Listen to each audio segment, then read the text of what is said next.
Bonjour à tous, j'espère que vous allez bien. J'ai une petite discussion avec Thomas. C'était pas plus tard que ce matin et c'était une idée qui me trottait en tête depuis avant la trêve, depuis même avant l'interview de Vincent Ponceau, et qui concernait Peter Bosz. Alors tout le monde est persuadé, depuis quasiment un an, pour les plus précoces, que Peter Bosz, ça va pas le faire. Moi, j'ai été persuadé depuis août 2021 que ça allait pas le faire. Quand on a pris un wagon de but en match amicaux contre les clubs portugais, vous vous en souvenez, hein. Il me semble 5 buts contre le Sporting et 4 contre Porto, ou l'inverse. Bon, enfin, en tout cas, on avait vraiment pris beaucoup de buts, avec une philosophie de jeu débridée qui correspond pas du tout à l'ADN olympique lyonnais, et on a très vite vu en entretien lors de sa première conférence de presse que le complet décalage de cet entraîneur qui revenait des Caraïbes, qui ne connaissait pas la Ligue 1, enfin on va pas revenir là-dessus, mais voilà, il avait été incapable de sortir le moindre nom de joueur. Il connaissait pas Marseille, il connaissait pas la Ligue 1, il avait pas vu de match, donc très vite les éléments mis bout à bout, plus le fait qu'il reparte en vacances très rapidement, m'avait mis la puce à l'oreille. Bon, malheureusement, j'ai eu raison. J'aurais pas voulu avoir raison. Et Thomas avait raison. Parce que dès le lendemain du 26 mai de la présentation de Peter Bosz, par Vincent Ponceau, Juninho et Jean-Michel Aulas, très rapidement, Thomas a dit, reprenez ce qui s'est passé les 3-4 derniers clubs. Il s'est fait virer au bout de 8 matchs avec des défaites. Ça s'est pas bien fini avec Dortmund. Ça s'est pas bien fini en Israël, ça s'est pas bien fini au Bayer Leverkusen. Donc Thomas l'avait dit, il avait fait une vidéo, reprenez-la. La vidéo du lendemain, il avait dit je le sens pas. J'avais dit je le sens pas, puis d'autres l'avaient dit je le sens pas. On n'est pas les seuls. Alors là, il est bon ton en ce moment de dire 3 défaites, voilà, on fait le plein au mois d'août, attention derrière, les grands cols arrivent, on va se taper le PSG, Monaco et patati et patata, puis finalement on a enchaîné les défaites, hein. Alors là, la thèse de tout le monde, pour faire très simple, c'est Peter Bosz, ça va pas durer. Globalement, il y a plus grand monde qui croit en Peter Bosz. Et tout le monde est à peu près persuadé que soit il passera pas la trêve hivernale, et en l'occurrence il l'a passé, soit il survivra pas au match de Lens ce dimanche. Bon. Alors moi, j'ai pas la même thèse. Si on avait voulu virer Peter Bosz, ça fait longtemps qu'il aurait été viré. Et il y a un moment tout particulier auquel il aurait pu partir. Il y en avait un tout spécialement. C'était la trêve hivernale. Juste après l'annonce du départ de Juninho. Et en fait, il y a une discussion certainement entre Jean-Michel Aulas et Peter Bosz, au retour en janvier, avait diamétralement changé sa stratégie du tout pour l'attaque, le total football, comme on dit en néerlandais, avec une défense à 5 qui, en situation de perte de balle, se transformait ni plus ni moins qu'à un 1, le gardien de but, 2 lignes très denses, de 5 et de 4, et un attaquant qui en l'occurrence était Moussa Dembélé, alias démerde-toi et cours comme tu peux. Avec une défense en bloc, très regroupée devant la surface, en 2 lignes distantes de 10 mètres. Et ça nous avait pas mal réussi car on avait décroché un penalty contre 3, un penalty contre Saint-Etienne et on avait gagné 1-0 les 2 matchs. Et on avait fait un match nul contre le PSG, 0-0. Et là on s'était dit, on voit plus le même Peter Bosz et c'est pas pareil. Et là, Jean-Michel Aulas était sorti pour dire que les choses avaient été recadrées, qu'il y avait déjà des temps de passage, que patati, que patata, qu'on verra plus tard, au mois de mars en l'occurrence. On fera un point plus tard. Mais en l'occurrence, Peter Bosz n'avait déjà plus la main. Et je pense qu'il n'a plus la main depuis quasiment 9 mois. Et qu'on lui a dit, tu ne fais plus ce football-là et qu'on ne veut plus voir ce football-là. Donc, on l'a pas viré en décembre 2021. Et pourquoi pas, hein, moi, c'est pas mon club, c'est Jean-Michel Aulas qui décide, et Vincent Ponceau et autres. Et il se trouve que voilà, une fois qu'on ne saisit pas cette opportunité, on pouvait se retrouver à une deuxième opportunité pour le licencier, et il n'y en avait pas vraiment d'autres, c'était le mois de mai et la fin de saison. Et là, on aurait pu le licencier. On ne l'a pas fait. Voilà, on l'a mis en avant, il a commenté Cacré, la prolongation, il a commenté plein de choses, il a jamais vraiment été question que Peter Bosz parte cet été.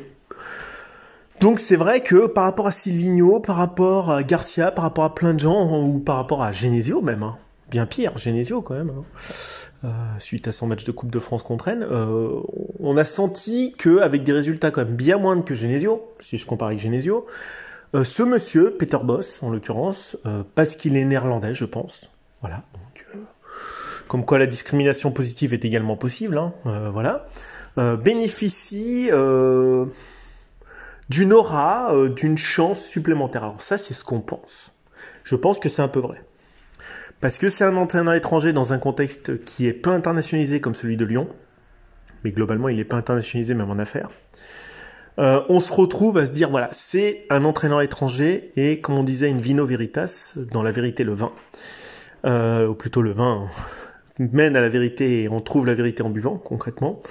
Dans l'étranger, la vérité. Voilà, dans l'étranger, le coach étranger, quelle que soit la nationalité, on trouvera toujours mieux un coach étranger qu'un coach français. C'est une tendance de fond que critique Raymond Domenech, à juste titre ou pas, mais c'est vrai que les entraîneurs français, malheureusement, ne brillent pas beaucoup à l'étranger. Pourquoi, comment, où, alors que les joueurs français brillent à l'étranger, parce qu'ils sont plutôt monolingues, ils parlent peu les langues étrangères, en dehors de Rudy Garcia, hein, honnêtement, je suis désolé, écouter Claude Puel en anglais, c'était quand même à mourir de rire. Ils sont assez fermés d'esprit, assez frileux, techniquement. Ils n'ont pas une énorme connaissance du football ni des joueurs, donc c'est vrai qu'ils s'exportent beaucoup moins que les entraîneurs italiens, portugais, argentins, et j'en passe. C'est pareil pour les sélections internationales. Voilà, on a face à un contingent d'entraîneurs français, donc on se retrouve très vite à, quand on est au PSG et qu'on veut se recentrer sur du français, à prendre finalement par défaut... vous allez prendre soit Zidane, soit Galtier, vous vous retrouvez pas sur 10 000 profils. Voilà. Donc je passe là-dessus. Peter Bosz, lui, à contrario, bénéficie de cette aura étrangère, même s'il a rien gagné à part un championnat de division 2 avec Alkmaar en 2005, je crois. Mais moi, j'ai une autre thèse. C'est ma thèse, ça vaut ce que ça vaut. C'est une hypothèse et un ressenti. Je pense qu'il n'est plus venu le moment de virer Peter Bosz, et j'irai même plus loin que même s'il monte à 5 défaites, donc après Lens et le match d'après, on ne le virera pas. Il n'est pas menacé. Alors, on va me dire, oui, mais relis l'interview de Vincent Ponceau. Alors, vous savez, à l'Olympique Lyonnais, il y a une chose, c'est que on dit des choses devant la presse, devant les supporters, qui ne sont pas forcément ce qui se dit en coulisses dans le club. Voilà. Jean-Michel Aulas a tendance à beaucoup parler des titres qu'il a accumulés avec les filles et les garçons, à juste titre, pour masquer parfois les faiblesses de son club au niveau sportif et surtout de l'équipe masculine. Quand Vincent Ponceau parle beaucoup de sportifs, sur Paqueta, sur Peter Bosz, en disant qu'il y a des temps de passage réduits, que désormais... Mais en fait, il n'y a aucun temps de passage réduit, parce que si on avait voulu licencier Peter Bosz, étant donné le faible nombre de points, je crois que c'est le plus faible nombre de points, certainement depuis Bernard Lacombe, même avant, ça fait longtemps qu'il aurait été licencié, parce qu'Hubert Fournier, Genesio, Guy Stéphane ont été licenciés avec un nombre de points supérieur à Peter Bosz. Non mais il faut quand même se dire des vérités, enfin à un moment donné on peut pas mentir. On a clairement une volonté aulacienne de maintenir Peter Bosz. Pourquoi? Alors il y a une thèse, il y en a pas mal qui l'avancent, moi je l'avais avancé aussi. On disait oui mais Peter Bosz, si on le vire, on lui doit encore X mois de salaire. Oui bon bah maintenant c'est au mois de mai, c'est dans 6 mois, 8 mois. C'est une autre thèse, alors il est étranger, ou on lui doit ses derniers mois de salaire, voilà, c'est les airs qui courent, qui nous laissent penser qu'on ne vire pas Peter Bosz pour des raisons salariales, pour pas lui payer, ou, deuxième hypothèse, parce qu'il est étranger. Il y en a une autre hypothèse, l'hypothèse assez simple, aucun entraîneur digne de ce nom ne veut rejoindre le club tel qu'il est actuellement au niveau sportif. Ça fait peut-être mal à dire, et ça fait peut-être mal à entendre, c'est une réalité. Qui et quel entraîneur digne de ce nom, avec un tant soit peu d'expérience et de réussite, rejoindrait aujourd'hui un club en péril sportif avec un changement d'actionnaire comme l'Olympique Lyonnais? Quand on voit les emballés médiatiques de certains joueurs qui montrent qu'ils s'en moquent un peu du maillot, je suis pas sûr qu'un entraîneur ait forcément envie de venir. Et enfin, il y a une quatrième hypothèse, et pour moi, c'est la plus probable. Alors après, ou alors c'est une conjonction de toutes ces hypothèses, le fait qu'il soit étranger, qu'on ne lui paye pas son salaire, ou que personne ne veuille venir dans ce guêpier, parce que Jean-Michel Aulas a dit qu'éventuellement ils envisageaient l'hypothèse de se séparer de ce coach. Alors c'est quand même bizarre, parce que c'est contradictoire avec l'interview de Ponceau quelques jours avant. Ponceau disait en gros il y a des temps de passage et désormais les temps de passage vont être surveillés. Pourquoi avant ils n'étaient pas? Donc c'est pas très cohérent. Et seconde thèse de Jean-Michel Aulas, on a regardé ce qui se faisait sur le marché des entraîneurs. Bon alors faut savoir. On va me dire, ouais, mais c'est pas forcément contradictoire ce que raconte Jean-Michel Aulas. On peut donner des temps de passage à Peter Bosz tout en regardant ce qui se passe et sonder des entraîneurs qui sont libres. Pourquoi pas? En tout cas, moi, il y a une thèse, et c'est celle que je défends, qui m'est paru la plus évidente et que j'ai dite à Thomas ce matin. Moi, j'ai un ressenti profond, mais presque plus profond que jamais. Je pense que, alors ça va pas vous faire plaisir ce que je vais dire, c'est un peu le sens de mes derniers éditos. Jean-Michel Aulas, il est en train de vendre le club. Et comme on dit, après moi le déluge. C'est-à-dire que je pense qu'il n'avait pas prévu de céder le club dans ces conditions. Pour moi, c'est clair. Et tout a commencé avec une série d'événements qui sont allés contre lui et contre le club, Mediapro. Parce que ça a pesé, hein, malgré ce qu'on dit, certains supporters disent ça pèse. Les gains télé sont bien moindres qu'escomptés, et ça fait mal dans la trésorerie. Le second, c'est de ne plus se qualifier en Ligue des Champions quand même depuis 3 saisons maintenant. Donc ça pèse financièrement, ça fait du manque à gagner, en droit télé et en compétition, et en billetterie. Le Covid, qui a vidé le stade quand même pendant très longtemps, avec des prêts garantis d'État à rembourser. Il faut les rembourser, évidemment. Puis il faut rembourser les banques, parce que le prêt est toujours en cours. Voilà, donc quand vous cumulez le Covid, l'absence de Ligue des Champions, l'affaire Mediapro, vous cumulez. Vous cumulez. Alors à un moment donné, les actionnaires en face, qu'est-ce qui se passe? Pourquoi Pathé s'est retiré avec IDG? C'était pas prévu non plus.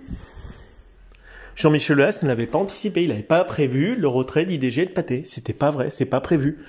Donc en fait, il se retrouve contre vents et marées un peu au milieu de la tempête, alors qu'avant il était dans un lac de tranquillité il y a 3-4 ans, sous l'ère Genesio. Il se retrouve quand même dans un temps accéléré d'embûches qu'il n'avait pas forcément anticipé, et nous non plus, hein, je ne l'en veux pas là-dessus. Et il se retrouve de fait avec un pacte d'associés compliqué, à savoir qu'à partir du moment où il mandate une banque au mois d'avril, et je dis que c'est la plus grande nouvelle des 3 dernières années, la banque Rennes est mandatée par IDG et Pathé pour trouver un repreneur, au 30 septembre, c'est une réalité. Et si John Textor, alors a priori ça a l'air de se faire, on croise les doigts, rachète le club dans 3 jours comme convenu, ça va. S'ils ne rachètent pas le club, dans ce cas-là, ils retrouvent leur liberté, IDG et Pathé, donc ont quand même 40% du club environ, de l'actionnariat, pas des droits de vote, hein, de l'actionnariat. Dans ce cas-là, ils choisiront le repreneur de leur choix au prix qu'ils veulent. Et ça veut dire que c'est un actionnaire contraint totalement pour Jean-Michel Aulas. Donc là, Jean-Michel Aulas, il n'a pas la tête à Peter Bosz. C'est mon opinion. Il n'a pas la tête aux sportifs. Il est en train de croiser les doigts pour que ce qu'il a monté en 37 ans est une valeur marchande la plus haute possible. En l'occurrence, elle est signée. Et elle vaut très très cher. Ce club vaut très très cher aujourd'hui avec ses infrastructures. Et je pense que Peter Bosz, c'est pas sa priorité. Et une fois qu'il aura vendu, il aura beau être président rémunéré 2 millions d'euros par an, mais il sera président, mais il sera, au fil du temps, avec les Osram qui se libéreront, de moins en moins le propriétaire, et donc de moins en moins décisionnaire, et donc de moins en moins concerné. Quelque part, après le 30, si ça se fait avec Pete Textor, ça va vous faire mal, mais c'est plus son club. C'est déjà plus son club. Et on risque de se retrouver, comme je disais avec Thomas, avec une vacance du pouvoir. Et ça, c'est le pire qui pourrait nous arriver. Parce que Textor, il peut dire, oui, je fous la paix. Ah, ça, c'est ce qu'on croit toujours. En fait, vous foutez jamais vraiment la paix quand vous êtes actionnaire. C'est pas vrai. Tout le monde dit ça. Rothschild, il disait ça quand il a racheté Libération. C'est pas vrai. En fait, ils foutent pas la paix, les patrons de presse. Personne fout la paix quand vous êtes actionnaire. Mais c'est vrai que cette thèse, c'est que Peter Bosz, je pense, qu'il bénéficie de cette zone d'un no man's land d'actionnariat où le patron est pas encore parti et où les nouveaux sont pas encore arrivés. Donc il y a une espèce de phase de transition logique d'une année en gros, hein, voilà, dans lequel on est plongé, joueur comme coach, comme le directeur du recrutement Chirou, comme le directeur du football Vincent Ponceau, à savoir que ces gens ne savent pas s'ils vont rester ou pas. En attendant, ils sont là, mais dans 6 mois, on ne sait pas. Donc il est quand même difficile aujourd'hui de licencier Peter Bosz alors qu'on est en train de changer d'actionnaire. Voilà, c'est ma thèse. Ça vaut ce que ça vaut. J'ai pas dit que j'avais la vérité.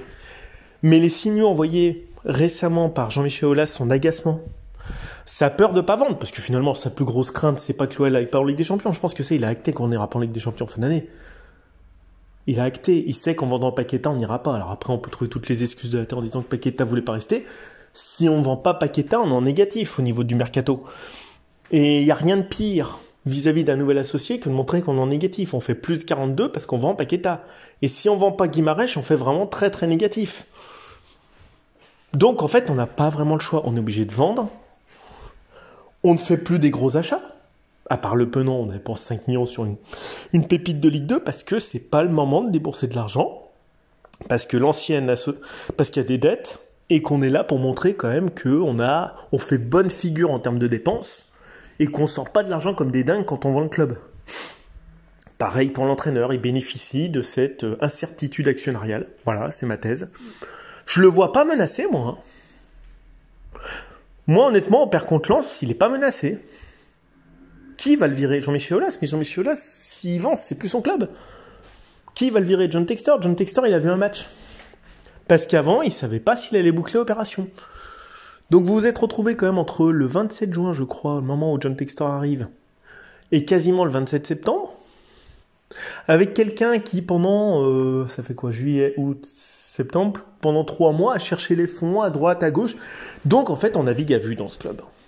Parce qu'on ne sait pas qui va détenir les cordons de la bourse dans 3 jours, 4 jours. Voilà, on ne sait pas. Donc le club, cette année, il va traverser une saison un peu compliquée, sportivement. Je ne sais pas ce que vont faire les nouveaux actionnaires. Peter Bosz, bon lui, je pense qu'il est peinard jusqu'au mois de mai. Il fera certainement 8-9e, c'est à peu près notre niveau. Ça marche pas terrible, donc voilà, c'est ma thèse. Voilà. On peut cumuler le fait qu'il soit étranger, le fait qu'il n'y ait pas d'entraîneur qui a envie de venir aujourd'hui à Lyon, le fait qu'on ne paye pas son salaire et surtout, moi je pense, le fait qu'il y ait une incertitude actionnariale terrible à la tête du club.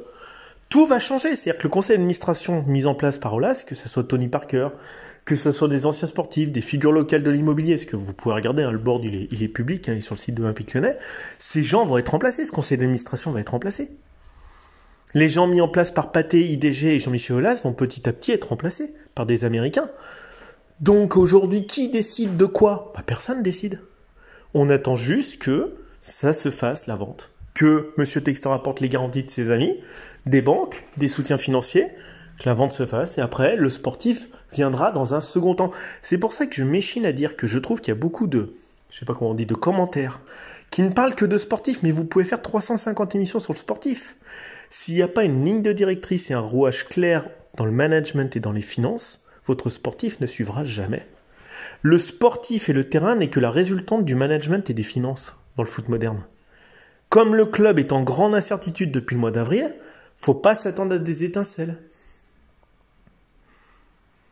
Vous savez, les actionnaires américains auront beaucoup moins d'indulgence envers Corentin Tolisso, vu les matchs qu'il nous fait quand même depuis quelques matchs, parce qu'il n'est pas en forme, il court à côté du ballon, il n'est pas le Tolisso qu'il était en 2017-2018. Ils s'en moquent qu'il soit Natarar et qu'il soit du coin. Ils s'en moquent éperdument, les actionnaires américains. Tout comme ils n'auront aucune pitié pour Maxence Cacrès s'il continue de jouer à ce niveau-là. Tout comme si Anthony Lopez fait la saison qu'il a fait la saison d'avant. Ils s'en moqueront éperdument. La saison, il y a 2 saisons, où Lopez il a fait une saison pas bonne, ce qui est rare chez lui, parce qu'il fait plutôt des très très bonnes saisons, mais ils n'auront aucune indulgence vis-à-vis ce qu'on appelle excusez-moi entre guillemets, le gang des Lyonnais, donc des gens du cru. Ils n'ont aucune indulgence avec ces joueurs, que ce soit Cherki, que ce soit Gusto, que ce soit Aouar, que ce soit Tolisso, que ce soit Lacazette, que ce soit Cacré, que ce soit Lopez, ils s'en moquent, comme dans leur dernière chemise. Donc quand ils arriveront, tout changera. Mais en attendant, Peter Bosz est là. Voilà, c'était mon édito. C'est une vision, c'est ma vision. Je demande pas aux gens de la partager. Je lance des pistes de réflexion. Moi, je pense que le club va changer. Je ne sais pas pour le bien ou le mal, j'en sais rien. Je ne connais pas ses actionnaires, je ne sais pas qui ils sont. Ce que je peux vous dire, c'est que si je me mets à la place de Jean-Michel Aulas, c'est ce qui est légitime. Il est en train de faire fructifier au niveau monétaire, et je pense qu'il aura un regret sportif toute sa vie de ne pas avoir gagné une Coupe d'Europe. C'est vrai qu'il n'est pas passé si loin que ça. Il sait que c'est la fin, il en est persuadé. Ça fait 1 an que je le dis, je l'ai même dit avant même que Pathé et IDG se retirent. Je l'avais dit en août 2021, c'est la fin du système Aulas, malheureusement, parce qu'on arrivait au bout d'une logique sportive, économique et financière. Alors ce que dit Vincent Ponceau aujourd'hui ne vaut pas plus que sur 1 mois ou 2 mois. Ça n'a pas une portée terrible. Mais c'est pas contre lui, c'est parce que son poste, tout comme celui de Jean-Michel Aulas, tout comme celui de Bruno Chiroux, tout comme celui de Peter Bosz, et puis tout le monde, voilà, n'est pas pérenne. Quand on dit Jean-Michel Aulas va rester 3 ans, peut-être pas. Il y avait du conditionnel dans le communiqué de presse, rien n'est dit qu'il va rester 3 ans, et peut-être qu'il n'aura pas envie. Ça m'étonnerait que quelqu'un qui ait eu les mains patrimoniales comme ça sur le club depuis 87, en cédant un bout à Pathé, puis un bout à IDG, et quand même qui a encore beaucoup de parts dans l'OL, est-ce que ça l'intéresserait de faire la transition jusqu'au bout? Et s'il n'est pas d'accord avec Textor et ses amis, est-ce qu'il va vouloir rester? Pas sûr. Je pense qu'il a vu un peu gros. Après, c'est magnifique ce qu'il a fait. Mais aujourd'hui, ça le dépasse. Il veut récupérer ses billes, puis après, après moi le déluge, quoi. Malheureusement, il peut pas être partout. Et on peut pas tout lui prêter. Il est de moins en moins à la tête de l'Olympique Lyonnais. Et quand le deal sera validé, il le sera beaucoup moins. Donc Bosz, c'est plus la priorité du mec. Voilà, j'ai fait un tout petit peu long. Désolé s'il y a des redondances. Mais il faut comprendre que tout le monde est sur un siège éjectable dans ce club. Tout le monde. Les joueurs, non, parce que les joueurs, ils ont des contrats, et eux, on ne peut pas changer les contrats, ils les ont signés, c'est des CDD en bonne et due forme.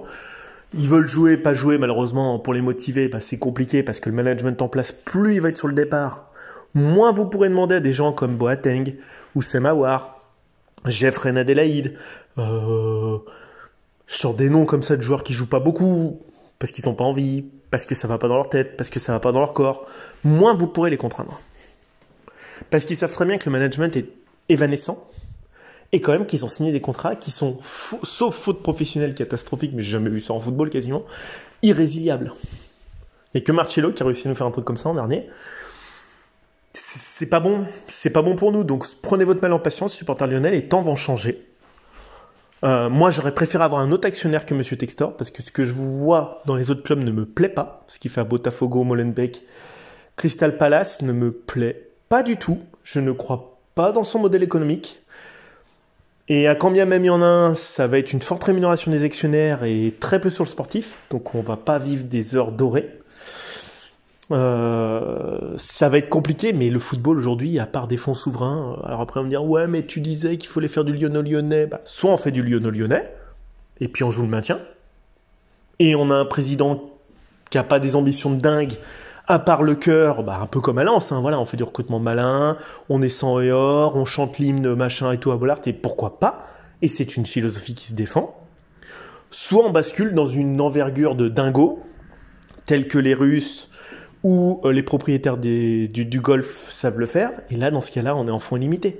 Mais l'entre-deux, aujourd'hui, n'a plus sa place dans le football. Vous perdez de l'argent en football. Donc, soit vous êtes malin et local, ou vous essayez, soit vous faites du dimensionné type PSG, Manchester City, Newcastle, et vous faites du grand n'importe quoi. L'entre-deux, tel qu'on a voulu le concevoir à l'OL, en voulant copier le modèle d'Arsenal et du Bayern, n'est pas forcément pérenne. Parce que la Ligue 1 n'est ni la Bundesliga, ni la Première Ligue. Donc le modèle qu'on a voulu copier, Bayern et Arsenal, c'était le modèle de Jean-Michel Aulas, reprenez les déclarations avant le stade, c'était ça, n'est pas pérenne. Et ce que veulent en faire les Américains, est-ce que ça va marcher? Moi j'ai du mal à le croire sur un bassin tel que Lyon, qui n'est pas Paris, qui n'est pas Londres, qui n'est pas Munich, c'est plus faible, qui n'est pas Milan. Lyon est plus faible en PIB, a une densité démographique moins forte, ce n'est pas viable ce modèle. Un stade trop gros pour une population qui n'y va pas assez et trop éloignée de la ville. Voilà, maintenant, est-ce qu'un fonds souverain aurait voulu venir? Pareil, Jean-Michel Aulas a cherché des repreneurs. Il avait dit à Mohamed Benterki à un moment, c'était à Canal+, c'était il y a 2 ans je crois, une magnifique interview avec Mohamed Benterki, il avait dit « J'ai des repreneurs ». Alors quand il pouvait encore dire ça, qui m'ont mon machin mais j'ai pas voulu vendre. Moi ce que je vois c'est qu'on n'aura ni les Saoudiens, ni les Émiratis, ni les Qataris, ni les Russes, ni ce que vous voulez, ni un oligarque, ni machin et tout. Voilà. Donc bon, l'avenir est très incertain. J'ai bien peur qu'on ne revoie jamais l'OL dominant tel qu'on l'a vu. On va pas finir forcément comme Bordeaux ou Saint-Étienne. Mais la gouvernance du club est là où il veut aller. Monsieur Textor n'a rien dit. D'ailleurs, même Vincent Bourseau l'a dit. Hein. On ne sait pas ce qu'a Monsieur Textor dans la tête. Il a certainement pas Vincent Bourseau dans la tête. Ça, je peux vous le dire. Hein. Il va ramener d'autres personnes. Mais Vincent Bourseau, il ira peut-être ailleurs ou il restera dans le club, peu importe. On ne sait pas où on va. On ne sait pas quel est le projet de ce mec. Il nous a fait une conférence de presse en racontant du vent. Voilà. Moi, j'ai rien compris. Je sais pas. Et si on ne sait pas ce que veut Textor et ses copains, bah, ça va être compliqué. Allez, bonne journée à tous. Ciao, ciao.